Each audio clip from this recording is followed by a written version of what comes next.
السلام عليكم ورحمة الله وبركاته. إن الحمد لله وبركاته ملك يا الله. اللهم صل على محمد وعلى آل محمد كما صليت على إبراهيم وعلى آل إبراهيم إنك حميد مجيد. அல்லாஹ்வுடைய மகத்தான கிருபையினால் 10வது இரவின் தராவீஹ் தொழுகையை நிறைவேற்றிருக்கிறோம். 15 ஜுஸு முடிஞ்சு போச்சு.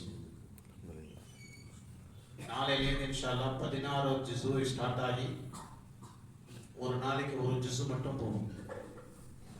கரெக்டாக 55 நிமிஷத்தில் தொழுகை முடிஞ்சிடும். தராவீஹ் தொழுகை முடிஞ்சிடும். மட்டுமல்ல, இன்னையோட ரஹ்மத்து 10 முடியும். அல்லாஹும்ம ரஹ்மனா பிரஹ்மதிக யா அர்ஹமர் ராஹிமீன் அப்படிங்கிற துவா இன்னையோட இன்ஷா அல்லாஹ் நாளைக்கு நோம்பு திறந்ததோட முடிஞ்சிடும்.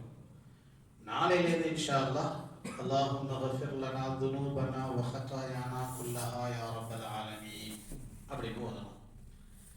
அல்லாஹ்வுடைய கிருபையில சூரத்துல் நஹ்ல் ஒரு 4 பக்கம் ஓதப்பட்டு அதுக்கு பின்னால சூரத்துல் பனி இஸ்ராயீல் 15வது ஜுஸ் ஸ்டார்ட் ஆகி சூரத்துல் கஹஃபும் ஓதப்பட்டிருக்கிறது. கஹஃப் இன்ஷா அல்லாஹ் நாளைக்கு ஒரு 4 ரக்காத்துல முடியும். பனு இஸ்ரவேலர்கள் அப்படிங்கிற சூரான்னு சொல்லி சுப்ஹானல்லதி அஸ்ரா பிஅப்திஹி அப்படின்னு சொல்லி அல்லாஹ் தஆலா துவங்குவோம். பிரபல்யமான சூரா சூரத்துல் கஹஃப். ஹதீஸ்ல வருது, கஹஃபுடைய ஆரம்ப 10 ஆயத்து இல்லைன்னா கடைசி 10 ஆயத்து யாரு தினமும் ஓதுவாரோ உசிம மின் ஃபித்னத்தி தஜ்ஜால், அவர் தஜ்ஜாலின் குழப்பத்திலிருந்து பாதுகாப்பு பெறுவார். சூரத்துல் கஹஃபுடைய ஆரம்ப 10 ஆயத்து இல்லைன்னா கடைசி 10 ஆயத்து. சூரத்துல் கஹஃப வாரம் வெள்ளிக்கிழமை ஓதணும். ஓதுனா அடுத்த வாரம் வரை இருக்கிற சிறு பாவங்கள் மன்னிக்கப்படும். இதுவும் ஹதீஸ். அற்புதமான செய்திகள் அடங்கியிருக்கிற சூரா சூரத்துல் கஹஃப். கஹஃப் அப்படின்னா குகைவாசி அப்படின்னு பேர். فضربنا على آذانهم في الكهف سنين عددا. ஒரு ஊர்ல சில இளைஞர்கள் எல்லாம் தீனுடைய கொள்கையை தான் கொண்டிருக்கிற ஈமான் படி வாழ முடியல அப்படிங்கிறதுக்காக ஊரை விட்டு கிளம்பி போறாங்க. நம்ம இங்கே இருந்தா செட் ஆகாது, நம்முடைய ஈமானுக்கு பாதிப்பு கிடைக்காது அப்படின்னு கிளம்பி போறாங்க. போனா அந்த கதையை தான் சூரத்துல் கஹஃப்ல அல்லாஹ் சொல்றான். கிளம்பி போனாங்க அப்படின்னு பார்க்குறாங்க ஒரு குகை. அந்த குகையில கொஞ்சம் ரெஸ்ட் எடுத்துட்டு போகமே அப்படின்னு சொல்லி குகை உள்ள போறாங்க. அல்லாஹ் தஆலா சொல்றான், ஃபதரப்னா அலா ஆதானிஹிம், காதுல எல்லாம் தட்டி கொடுத்தாங்க தூங்குறதுக்கு. அந்த இளைஞர்கள் வாலிபர்கள் தூங்குறதுக்கு எல்லாம் காதுல தட்டி கொடுத்தாங்க. ஏங்க காதுல தட்டுறோம்? காதுல ஏன் தட்டுறோம்? நல்ல தூக்கம் வரணுங்களேன், லைட்டா காதுல தட்டி கொடுத்தா தூக்கம் வந்துடும். காதுல தூக்கம் வந்துடும். அதே மாதிரி தூக்கம் கலையணும்னா ஒன்றும் செய்ய வேணாம், ஒரு விசில் அடிச்சா போதும், டக்குன்னு தூக்கம் கலைக்கிறோம். காது அப்படிங்கிறது ஒரு இனிமையான மெல்லிய தோலை கொண்ட ஒரு உறுப்பு.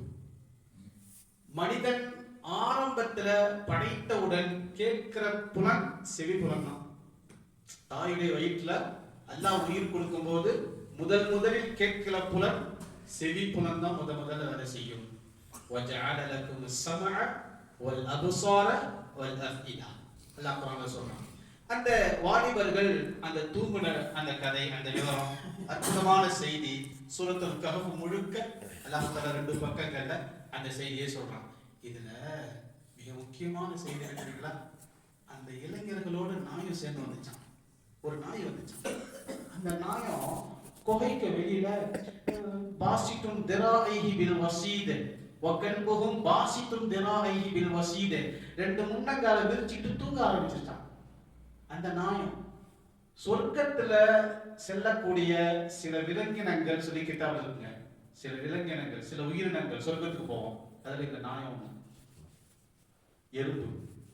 சுலைமான் அலைஹிஸ்ஸலாம் பேசின எறும்பு. 1வது ஜுஸ்ல ஓதுனாங்கல்ல, பனு இஸ்ரவேலர்கள் மாட்டத்து கொடு அப்படின்னு அல்லாஹ் சொல்லும் போது, என்ன மாடு, என்ன கலரு, எப்படி இருக்கணும் அப்படின்னு கேட்டு அவங்க இன்ஷா அல்லாஹ் சொன்னதுனால அல்லாஹ் ஒரு மாட்டை கொண்டு வந்து கொடுத்தாங்கல்ல, அந்த மாடு சொர்க்கத்துக்கு போகும். இப்படி பல விலங்கினங்கள் சொர்க்கத்துக்கு போகும். அதுல இந்த நாயும் ஒன்று. அற்புதமான செய்திகளை அடங்கி இருக்கிற சூரா சூரத்துல் கஹஃப். அல்லாஹ் ஜல்ல ஷானஹு வ தஆலா குர்ஆனை விளங்கி ஓதுகிற பாக்கியத்தை நம் எல்லோருக்கும் நசீபாக்கி தருவானாக. பிஸ்மில்லாஹிர் ரஹ்மானிர் ரஹீம். லக ஹம்து லக ஷுக்ர் யா அல்லாஹ்.